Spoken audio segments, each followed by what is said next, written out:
நாடாளுமன்ற உறுப்பினர் ராமநாதன் அர்ச்சுனா இன்று கோட்டை போலீஸ் நிலையத்தில் முன்னிலையாகியுள்ளார்.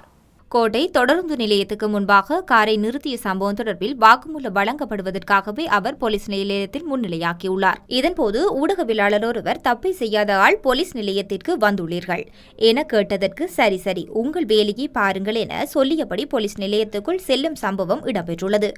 அண்மையில் கோட்டை தொடருந்து நிலையத்துக்கு முன்பாக காரை நிறுத்தியமைக்காக நாடாளுமன்ற உறுப்பினர் அர்ச்சுனாவை போக்குவரத்து போலீசார் விசாரித்துள்ளனர். காரை குறித்த இடத்தில் ஏன் நிறுத்தினீர்கள் என போலீசார் வினவியதற்கு காரை இங்கே நிறுத்தாமல் உங்கள் தலையிலா நிறுத்துவது என அவமரியாதையாக போலீஸ் அதிகாரியிடம் நடந்து கொண்டிருந்த சம்பவம் பெரும் சர்ச்சையை ஏற்படுத்தியுள்ளது. இதையடுத்து நாடாளுமன்ற உறுப்பினர் மோட்டார் வாகன கட்டளை சட்டத்தை மீறியதாக கூறி கோட்டை போலீசார் கோட்டை நீதவான் நீதிமன்றத்தில் ஒரு அறிக்கையை சமர்ப்பித்தனர். இந்த நிலையில் நாடாளுமன்ற உறுப்பினர் ராமநாதன் அர்ச்சுனா கடமையில் இருந்த போலீஸ் அதிகாரி மீது தவறான வார்த்தை பிரயோகம் மேற்கொண்டதாக கூறப்படும் குற்றச்சாட்டு குறித்து விசாரணை நடாத்தி நீதிமன்றத்தில் அறிக்கை தாக்கல் செய்யுமாறு கோட்டை போலீஸ் பொறுப்பதிகாரிக்கு கோட்டை நீதவான் இசுரு நெத்திகுமாரகே அண்மையில் உத்தரவிட்டமை குறிப்பிடத்தக்கது.